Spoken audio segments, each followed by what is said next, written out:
Today, we are going to discuss what some people think is the saddest thing in the entire world, and that is quitting. Realize that quitting applies to poker in many ways. Four very obvious ways that just popped into my head right before I made this video are: when should you quit in a cash game? Next, when should you not re-enter a tournament, which means you're kind of quitting in a spot where you don't have to quit. Next, when should you move down to a lower stake game? And then finally, when should you quit playing poker, either for a little bit of time or forever? All right, initial thoughts. When you choose to do something, anything in this whole world, like watch this YouTube video, you're choosing to not do everything else.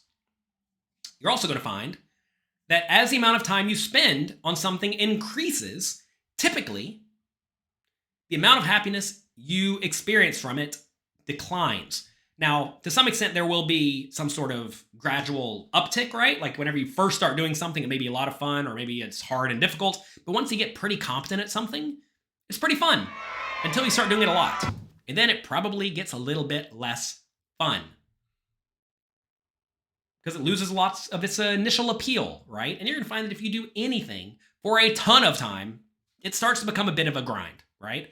And that means usually your happiness is going to decline, okay? So let's just keep all that in mind going forward. Also, this video today presumes you are approaching poker as a professional, which means you actually care about making money.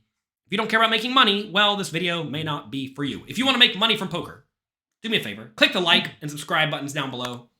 I'd appreciate it. We're here for the people who are trying to improve their skills and get better at the game. You're going to find if you improve your skills and get better at the game, it actually becomes a whole lot more fun. So, when should you quit when playing a cash game? Well, you should quit when the amount you expect to win no longer justifies playing. It's important to realize when you play cash games, you win some amount of money per hand you are dealt in on average, both in the long term and in the very short term. If you want to be thinking about it very much like a professional, you want to think, how much am I winning at this exact table, at this exact seat right now? Not how much do I make on average each year. Because let's say on average each year, let's say you make $50,000 a year playing cash games and you play some number of hours in the year, I don't know how many, and then you may say, okay, I make X dollars per hour. But that's not really how it works, because some tables are going to be way more profitable than others because of the other people at the table, and some seats are going to be way more profitable than others based on where the worst players in the game are. You want the worst players on your right. If the worst players are on your right, you're going to have a very, very, very big edge in the game. So if you're in a game where the game is abnormally tough, you look around the table, everybody's pretty good, you should quit. Because unless you're playing purely to get experience, which, you know, there is some merit in getting experience, but if you're playing to primarily try to make money, if everybody in your table is good, you're not going to make any money. You have to look around and ask, where am I extracting an edge? And the answer's quite often, I'm not extracting any edge here. There was a few summers at the World Series of Poker where I would go to other casinos to play cash games. I'd get on the list, I'd hang out for a few minutes, get in a game, I'd look around the game, and everybody's good. And look, I'm a pretty good poker player. I think a decently high amount of my skills, but I can also look around the table and realize I'm playing, let's say, 10-20 no limit hold'em. If I look around and everybody's good, maybe I'm making what, like $30 an hour, $50 an hour, $100 an hour, maybe, which, you know, don't get me wrong, it's fine and good money. But at that particular point in time, it's probably way better for me to just go get some rest so I can play the tournament the next day and be fully well rested, right?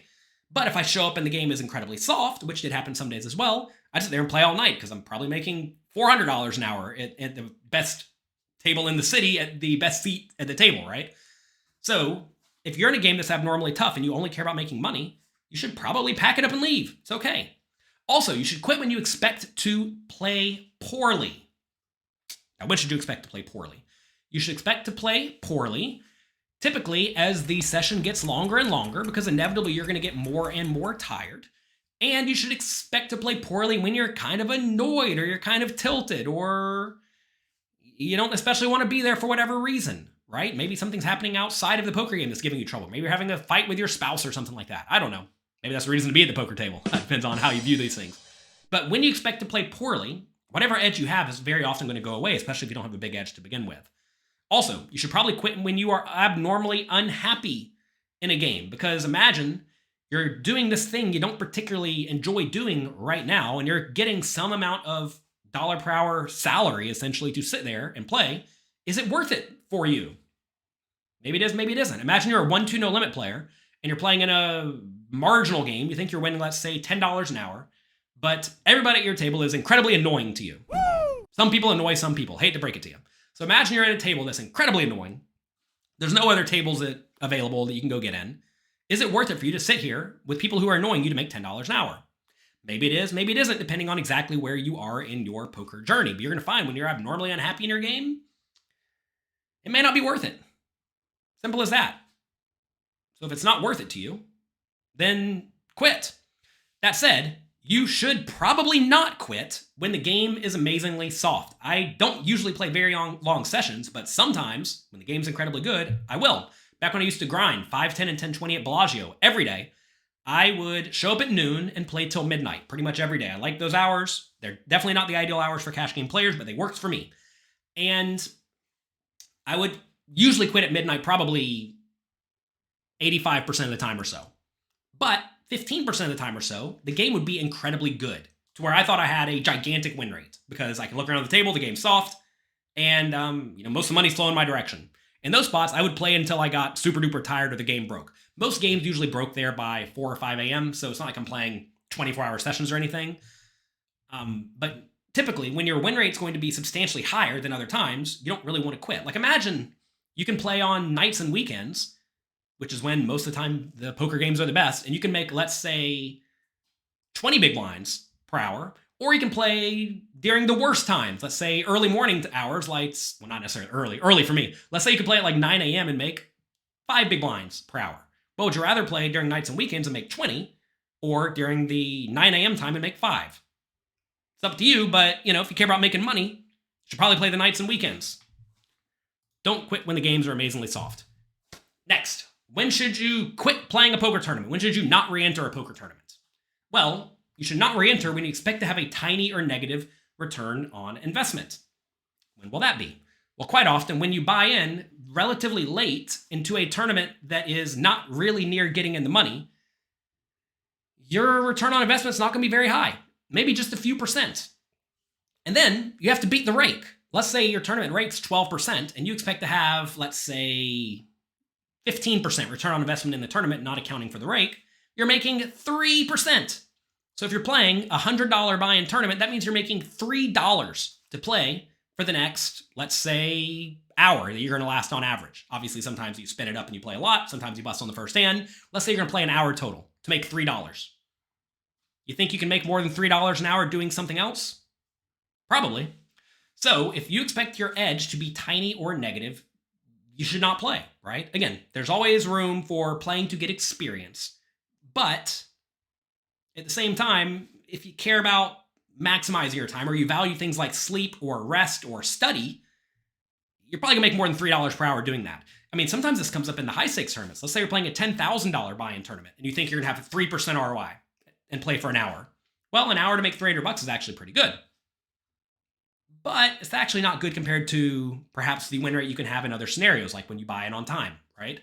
Also, you may value that extra hour or 2 hours of studying, right? I mean, if you're trying to get good at poker, you should definitely spend time studying. And of course, you want to study when you could not be playing, right? And if you're in a scenario where maybe you're slightly unhappy because you just busted, maybe you're slightly annoyed, maybe you're not really paying attention, maybe you're tired, whatever, all these things are going to decrease your ROI little tiny bits. And if you're only working with a 5 or 10% ROI to start with, it's going to diminish very quickly. ROI, by the way, is return on investment. It means how much you make on average for every tournament you play. Obviously, some tournaments are going to return more than others based on the strength of the field and how many big blinds they start you with, how close you are to the money, et cetera, et cetera. But on average, you make some amount of money, even though sometimes you win a ton and sometimes you lose. What really matters is how much you make on average. And if that average amount is relatively small and things are not lining up quite well for you, like you're tired or something like that, or you're not focusing, That's going to decrease your return on investment little bits to the point that you very easily could become unprofitable. Next, you should not be re-entering when you're no longer bankrolled for the game. But understand, if you're playing a tournament, like let's say a soft World Series of Poker event, maybe you think you have something like 50% return on investment buying in at the beginning of the tournament, which is a pretty good return on investment.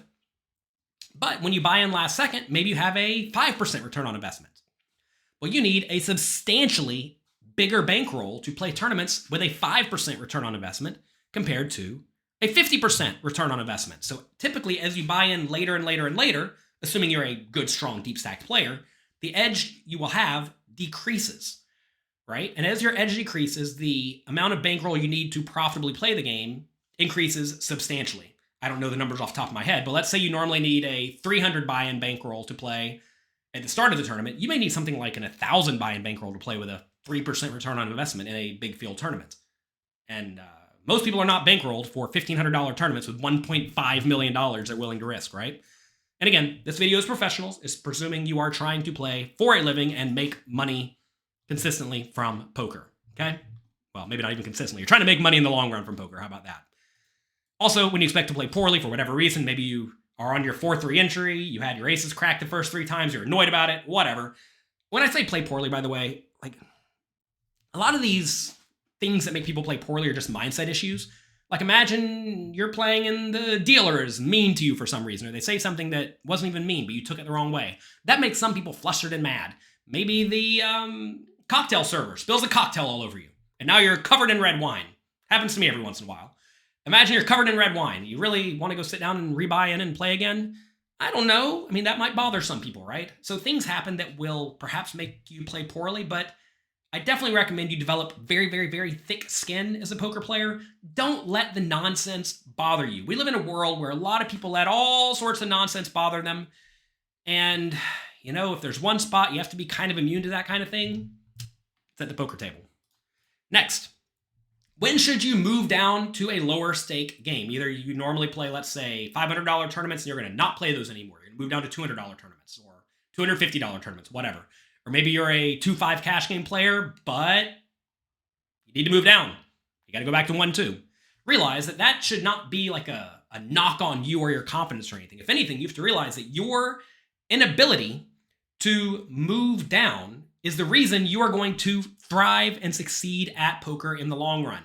You do not want to feel any glory from the stories that some people tell where they went broke 7 times and they got loans and they got back in there and they played and they paid them back and they went broke again and they had to get a loan again. Like, I'm telling you, you don't need that in your life. I have a lot of friends from poker and almost none of them have gone on a downswing to the point that they have gone broke. You don't need that in your life. It is not necessary. I've never been anywhere near broke. I've always kept a really big bankroll. Maybe that has made it to where I've not moved up as fast as I possibly can, and maybe I would have had more money today if I was way more aggressive in the early years, but I played in a manner that ensured, or close enough to ensured, I would have longevity. And I think longevity is pretty important in the poker game because anytime you're out of money and not getting dealt in, well, you're not making any money, right? So, when should you move down to the lower stakes? Well, you should move down when you are no longer properly bankrolled for your current game. This has happened to me a few times where I've had to move down from, you know, in all forms of my poker career. I mean, I used to play sit and goes. I was playing $200 and $500 buy and sit and goes, but I went on a downswing. To be fair, it's somewhat self-inflicted because I spent some of my money on a condominium, which took like half my bankroll. And all of a sudden, that took half my bankroll. Then I went on a downswing. It's not really where you want to be, right? So, I moved down. I had no problem moving down, right? It's what you got to do. Move down, continue playing, won more money, moved up, here we are. In tournaments, I've had to move down a time or two as well, or, you know, sell action for some of the bigger stuff.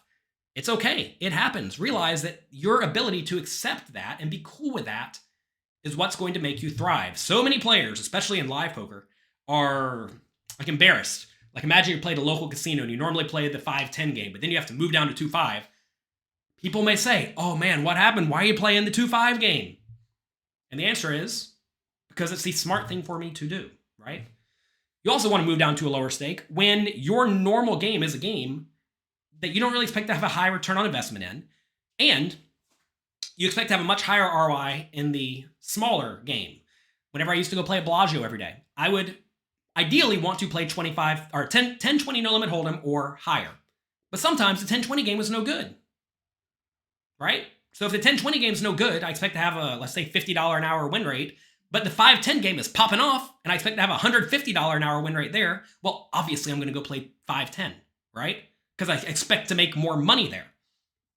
Realize that sometimes, based on game composition and your skill compared to your opponents, the higher game may not be nearly as profitable as the smaller game. So when the lower stake game is exceptionally soft, that's usually the time you want to move down to it, because that's a game where you're presumably going to win at a pretty high win rate with almost no variance. I mean, I experienced this myself in cash games a lot, where I would play 5-10 a decent amount of the time because the game was soft, and I would have almost no downswings. I think my biggest downswing ever at 5-10 live was something like $30,000, which is not a lot, which is kind of crazy to think that I can win $30,000 or $40,000 a month just grinding my face off at 5-10, and the biggest downswing is less than a month's income. It's nuts to think about it, really. So don't be afraid to move down. You should be very fluid with your stakes. You should play the games that are most profitable for you, assuming you are properly bankrolled. Remember, you must be properly bankrolled. I have a bankroll Bible. You can find it at pokercoaching.com/bankroll to ensure that you are playing in games you are properly bankrolled for. Because, to be fair, all you really have to do to win at poker, find a game you can beat, play it a lot, keep a proper bankroll. Do those 3 things and you will win. Don't do those 3 things and, well, you're gambling. Next, when should you quit playing poker? This is the rough one. Let's have a sip of tea.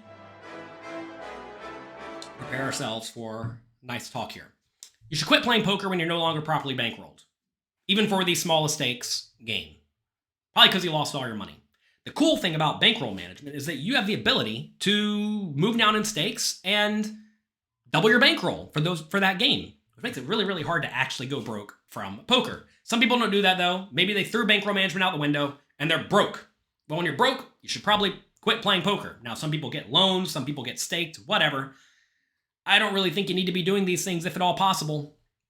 It's way better to play for your own money and keep all the profits. I know some people don't necessarily agree with this, but I definitely think you want to make sure that you are doing everything within reason to play for your own money. There are times where you should perhaps get backed. Loans are way more touchy. Like, I definitely don't think you need to be getting loans to play poker, but it is what it is. If you don't have a bankroll, hate to break it to you, you can't play.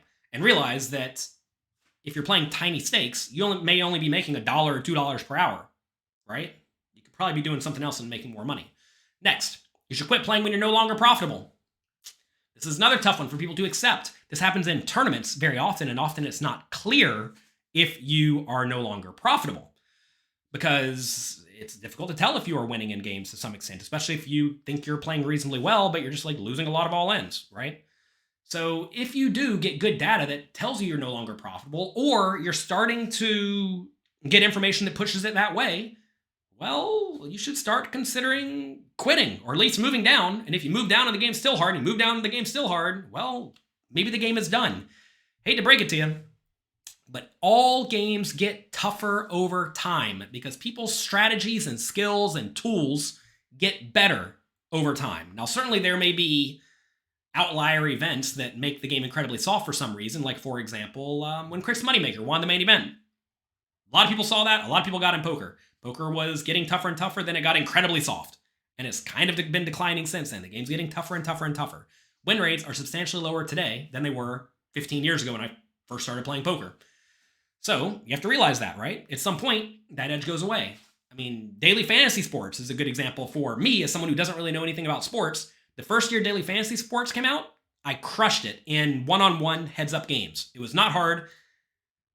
If you don't know daily fantasy sports, my strategy is so asinine and so easy. Anybody could have done it. And I won. I won at like 30% return on investment in heads-up games in the first year. Second year, it was like 15%. Third year, it was like 5%. Then I quit. Wasn't worth it. I essentially deemed this basic strategy that I had as a non-sports enthusiast was no longer worth it. So I quit. Simple as that. Just because you've been doing something for a while doesn't mean you have to do it for forever. Also, you should quit playing poker when you no longer enjoy playing poker. Now, I realize a lot of people who do play poker have no other options. To be fair, I, Jonathan Little, for a long time had essentially no other options. I had to play poker. Luckily, I was very profitable at it, and I liked doing it.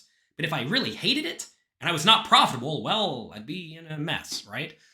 But if you no longer enjoy playing poker and you have any sort of other options at all, well, you should probably try to do something else, because you got to realize that whenever you're playing poker, you could be doing anything else. And poker does take a lot of time, because every hour you're at the table, you win some money. And if you're not at the table for the hour, you don't win any money.